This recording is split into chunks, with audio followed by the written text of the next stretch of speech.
මම කැප් එක දාගෙන කුරුණෑගල පන්ති ඉස්කෝල ගාව මම හෑන්ඩ් බිල් බෙදලා තියෙනවා. ඔන්ලයින් ක්ලාස් එකේ ෆිසිකල් එකේ ළමයිට මම කියන එක උපරිමයෙන් අහන්න කියලා කියන්නේ මගේ හේතු කීපයක් තියෙන එක.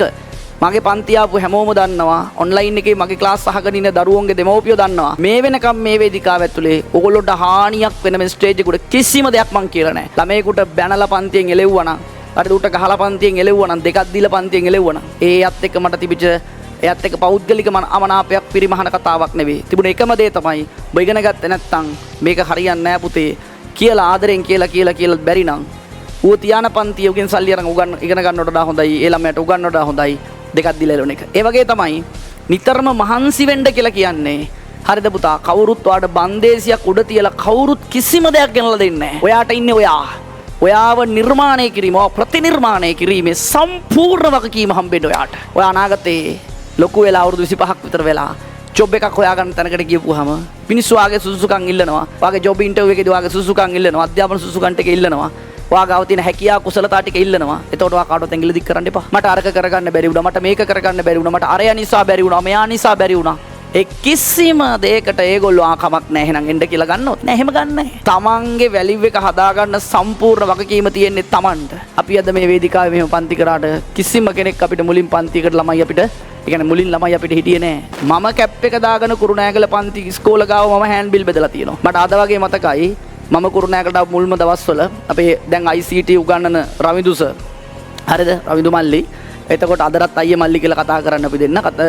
පෙන්සිල් ඔපෙර එකේ මේ කුරුණෑගල පෙන්සිල් ඔපෙර කියලා එකක් තියෙනවා. පෙන්සිල් ඔපෙර එකේ මේ පැත්තේ මේ රජපිල්ල පාරේ තියෙන එකේ සෙමින එකක් කරන්න එනවා. ඒතර මම කතා කරලා කිව්වා මල්ලි මේ මං ඔයාගේ සෙමින එකට එන ළමයිට හෑන්ඩ් බිලක් බෙදන්නද කියලා ඉවල්ලා. හරි එන්න කියලා කිව්වා. එතකොට මේ ඇවිල්ලා මම හෑන්ඩ් බිල බෙදනවා. මමයි තව හෑන්ඩ් බිල් බෙදන්න කෙනෙක් ගත්තා. හරිද? එක්කෙනෙක් ගත්තා. මොකද එයා වැඩේ හරියට කරේ නැත්තම් කියලා එයා පාරෙන් එහා පැත්තේ බෙදනවා. මම මේ පැත්තේ බෙදනවා කැප් එකක් දාගෙන. එතකොට මං හිතා රවිදු සෝට තිබ්බේ සුදු පාට විසල් එකක්.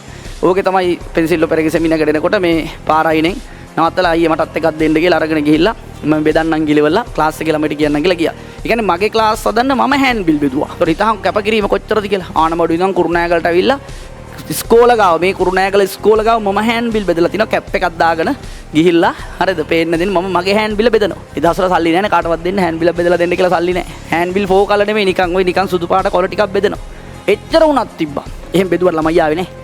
එහෙම ළමයි එන්නේ නැහැ. දැන් රවිදු සර් ගිහින් කිව්වට ළමයි මගේ ක්ලාස් වලට එන්න කියලා මම නිකන් නමක් විතරයි නිකන් ප්‍රබුද්ධ සම්පත් කියලා නමක් විතරයි නිකන් ඒ නමට කිසි වටිනාකමක් තිබ්බේ නැහැ. අඩුම තරමේ මේ මූ හොඳට උගන්වනවා මෙයා ජ්‍යාමිතිය හොඳට උගන්වනවා. එහෙම මුකුත් දන්නේ නැහැ ඉතින් දැන් රවිදු සර් ක්ලාස් එකේ කිව්වා කියන්න තියා මෙහෙමයි මම දන්න අයියා කෙනෙක් ගිහින් අහන්න කියලා. නමුත් කිසිම වටිනාකමක් තිබ්බේ නැහැ නමට. ඒතර ඔයාලටත් එහෙම තමයි. එළියට ඇවිල්ලා මේ ලෝකේ නිකන් වටිනාකම් නැහැ. අපි වටිනාකම් හදන්න ඕනේ. එනකොට නිකන් තියෙන්නේ මොකද්ද අහවලාගේ පුතා අහවලාගේ කියලා අම්මගේ තාත්තගෙන් එන සෙට් එකක් තියෙනවා. එතනදී අම්මා තාත්තා හදපු යම්කිසි බෑග්ග්‍රවුන්ඩ් එකක් තියෙනවා නම් ඒක ටිකක් දුරට ගෙනියන්න පුළුවන්. එහෙම නැත්තම් නෑ. ඒ නිසා මහන්සි වෙයන් දිවාරය නොබලා වැඩ කරන්න තවෝලලට මාස ටිකයි.